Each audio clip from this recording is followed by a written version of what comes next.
Assalamualaikum teman-teman, ketemu lagi nih bersama aku Martilia Sari Puspa di podcast Ngegas, ngebahas tugas. Dan tentunya kali ini saya tidak sendirian karena saya ditemani oleh sama teman saya. Tentunya kalian semua sudah tahu ya. Ya tahu lah ya, karena kita itu sekelas. Tapi bolehlah diperkenalkan kembali siapa namanya. Oke, sebelumnya dimanapun teman-teman saya berada saat ini, semoga dalam keadaan sehat walafiat dan selalu dalam lindungan Allah Subhanahu wa Ta'ala. Oke, nama saya Fitrisya Anggraini, biasa dipanggil Fitrisya atau Suci. Eh, Jadi kali ini kita akan ngobrol-ngobrol santai aja sebenarnya ya, terkait perkembangan government pada pemerintah. Oh ya, tentu saja boleh.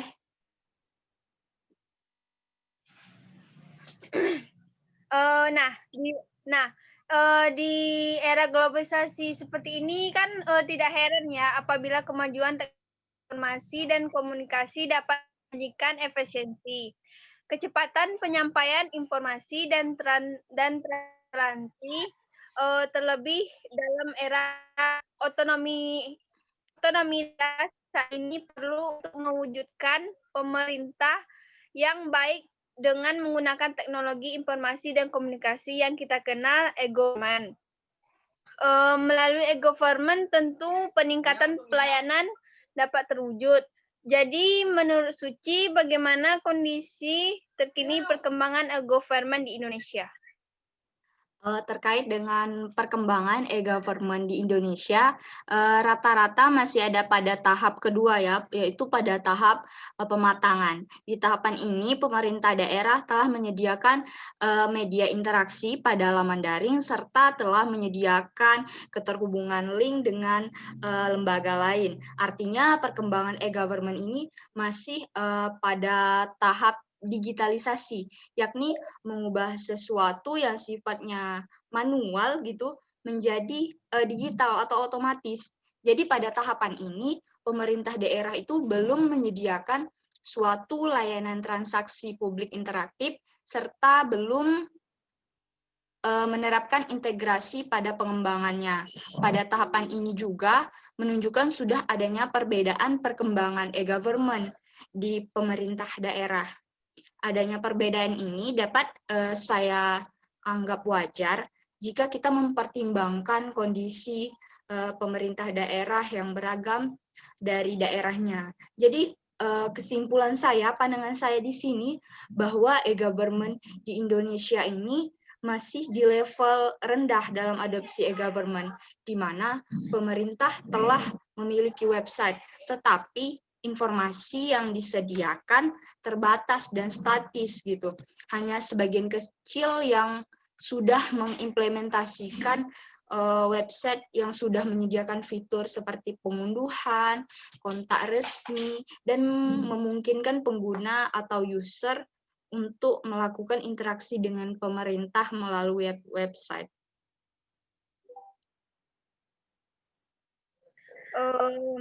Jadi menurut Suci, government ini apakah suatu keharusan atau pilihan bagi penyelenggara negara? Menurut saya keharusan ya, karena kita sekarang di tengah tantangan dunia menghadapi revolusi industri 4.0. Digitalisasi tata kelola pemerintah merupakan langkah nyata reformasi birokrasi pada peningkatan kualitas pelayanan publik.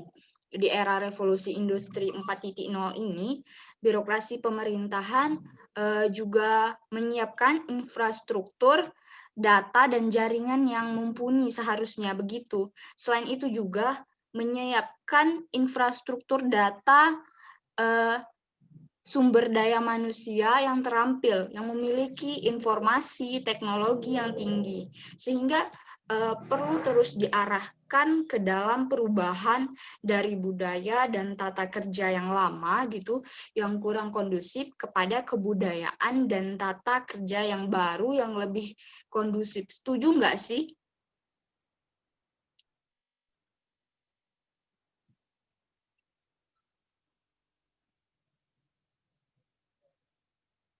Eh, Ya, tentu saja.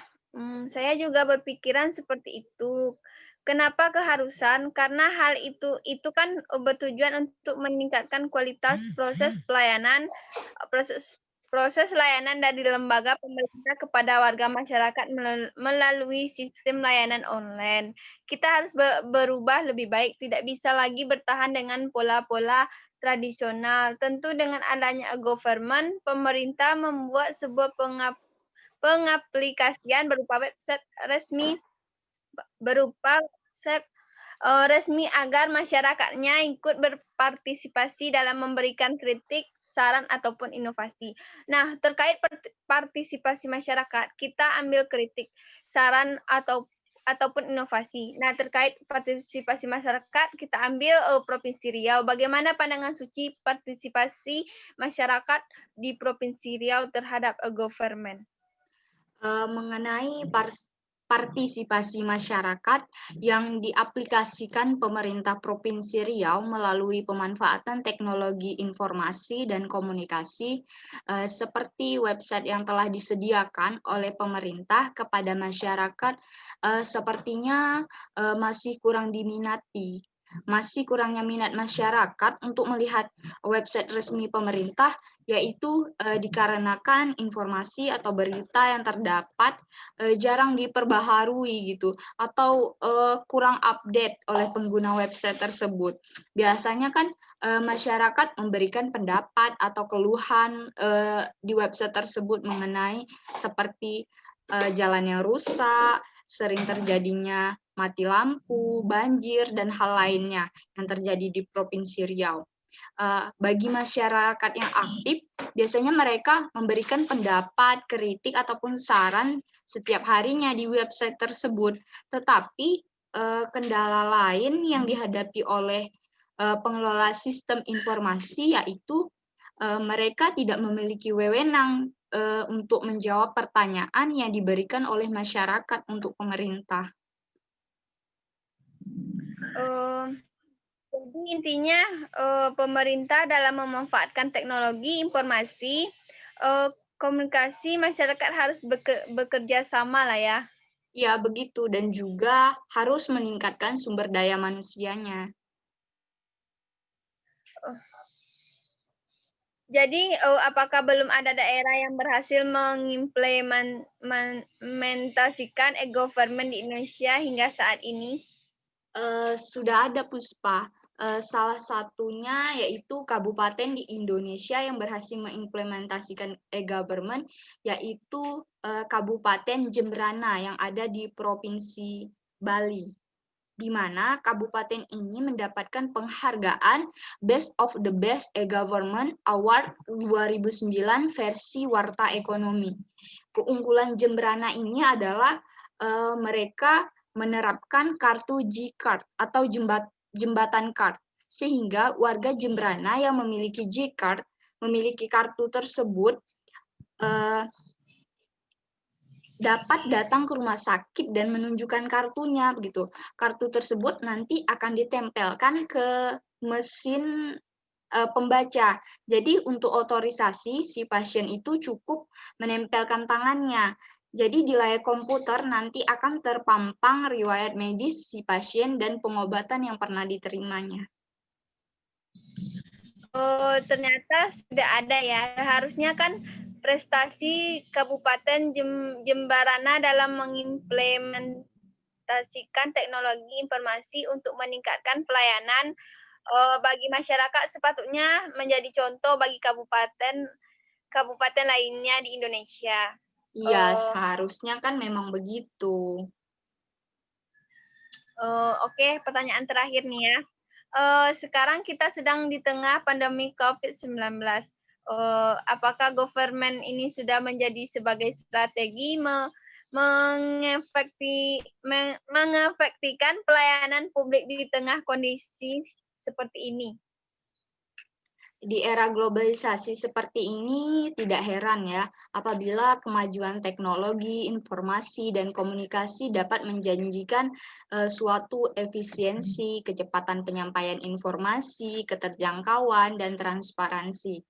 dapat kita pahami bahwa e-government sangat penting diterapkan pada kondisi ini. Namun hal tersebut juga harus didukung dengan beberapa hal. Di antaranya yang pertama yang paling perlu yaitu komitmen pemimpinnya. Hal ini sangat penting untuk mendukung setiap proses dan kegiatan pelayanan publik berbasis elektronik. Karena dalam hal ini keputusan untuk memberikan pelayanan publik yang prima dengan menerapkan e-government. Kemudian yang kedua adalah sarana dan prasarananya. Karena tanpa hal tersebut, maka pelayanan berbasis elektronik akan sulit terwujud. Sarana di sini adanya ketersediaan seperti komputer, laptop, jaringan internet, dan sebagainya. Kemudian hal yang paling pentingnya juga yaitu sumber daya manusianya. Apabila komitmen pemimpin dan sarana prasarana sudah memadai, namun sumber daya manusia yang dapat mengeksekusi pelayanan berbasis elektronik tidak ada, maka tentu hal tersebut akan sulit terwujud, sehingga dibutuhkan kemampuan sumber daya manusia dalam proses pelaksanaan e-government ini. Oleh karena itu, di tengah kondisi COVID-19 ini bukan lagi sebagai penghambat bagi penyelenggara atau pelaksana pelayanan publik dalam memberikan layanan kepada masyarakat, melainkan semakin dapat meningkatkan efisiensi dalam pelayanan publik. Begitu. Oh, oke. Terima kasih Suci atas waktu yang diberikan. Mungkin ada pesan atau harapan yang ingin disampaikan. Ya, terima kasih. Di sini saya berharap sistem e-government juga ditularkan kepada pemerintahan di desa. Jadi nanti sistem e-government ini di provinsi kita jadikan tolak ukur untuk di desa agar dapat ditiru. Dengan tersedianya fasilitas sistem informasi online, maka akan terjadi sistem check and balance dalam tata kelola desa, mulai dari perencanaan, pelaksanaan, sampai evaluasi pembangunan. Itu aja sih.